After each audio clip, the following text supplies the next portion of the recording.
দিবা আমার দিবা না। এই 10 বছর আগে থেকে বুকের ব্যথাটা সেনসেনি এখন পর্যন্ত উঠে। ডাক্তারে কইছে 10,000 টাকা হলে পুরা বডি চেক আপ করন যাইব।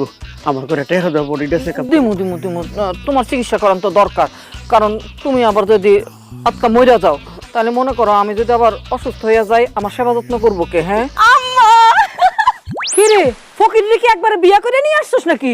দূর আম্মা, তুমি যে কি কও না, আমি ফকির রে কেন বিয়া করতে যাবো? তুমি জানো আম্মা, এই ফকিরের লাগে আমি রাস্তায় যাইতে পারি না। আমার দেখলি খালি কয় কিপটার ঘরের কিপটা, তোগো বাড়িতে কোনোদিন ভিক্ষা পায় নাই, একবেলা আমারে খাওয়াস নাই। তাই আজকে আমি ওরে জোর করে ধইরা লই আইছি। আম্মা আমরা তো এখন আর কিপটা নাই, আজকে তুমি আম্মা এ ফকির রে পেট ভরা খাওয়াই দিবা, যাতে আমার রাস্তায় দেখলে আর কোনো দিন কইতে না পারে আমি কিপটা ফ্যামিলির মাইয়া। আল্লাহ গো, অনেকদিন পর আজকে আমার মনের আশা পূরণ হয়েছে। অনেকদিন পর কিপটা ফ্যামিলিতে একেবারে পেটটা ভইরা খামু। ঠিক আছে, খাইও পেট ভরে খাইও, কিন্তু আমার একটা কথা কিন্তু রাখন লাগবো। এই যে তুমি আমাকে বাড়িতে খাইবা পেট ভইরা, তুমি যে গ্রামে ঘুরে ঘুরে ভিক্ষা করো না, সব বাড়িতে বাড়িতে কইবা আমগো ফ্যামিলি এখন আর কিপটা ফ্যামিলি না। কইবেন কিন্তু।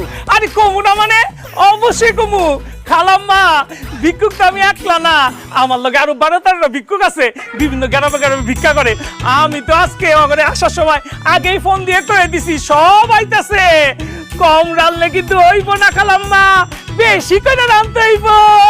আম্মা দেই হরেন আম্মা আম্মা এতদিন কিন্তু তোমার ভাই আমি কিচ্ছু কইনি। হ্যাঁ এখন যেহেতু তুমি কিপটামি ছাইড়া দিছো, আমি কিন্তু সব কইতে পারবো। আম্মা তুমি আমারে কইছিলা না নতুন জামা কিনা দিবা, আড্ডা হয়ে যাবে না, কিন্তু পুরানো হয়ে গেছে। আমার আরো 3টা নতুন জামা লাগবো, একটা স্কুল ড্রেস লাগবো, এরপর স্কুল ব্যাগ লাগবো, শুন লাগবো, পাউডার লাগবো, সব লাগবো। আমার কিন্তু সব কিনা দিবা। তুই তো আমার সুট কি, তোরা জামা কাপড় দিমু না তো কারে দিমু রে মা? দিমু আম্মা তুমি খালি তোমার স্যুট কিনে দিলে হইব, আমি তোমার পিনটা আছি না, আমার দিতে হইব না? তোমার এমনি হানিমুনে যাইতাছি, আমারও মার্কেট করে দিতে হইব। আমার শার্ট প্যান্ট পায়জামা পাঞ্জাবি সব কিছু কিনা দিতে হইব, একটা ঘড়িও কিনবো। দেও আম্মা, টাকা দাও। নিজেরটা তো কইয়া লাইছো, বউ যে সামনে খাড়া রইছে, বউর কথাটা তো একবার কইলা না। আম্মা আপনি কিন্তু বিয়ের সময় আমার কিছু দেন নাই, আমি তো আপনার কাছে প্রাপ্য নাকি? বেশি কিছু চাবো না, আমার 4টা শাড়ি কিনা দেন, যাতে আমি সাগরের পাড়ে যা সুন্দর মতো নাচতে পারি। না আমি তো নাচানাচি করা পারি না, বুকে ব্যথা।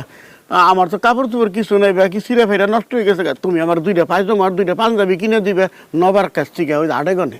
আম্মা আমি কিন্তু খালি তোমার বিবেকটা দেখতেছি, সবাই তোমার কাছে আবদার করতেছে আর তুমি সুন্দর মতন মাইনা নিতেছো।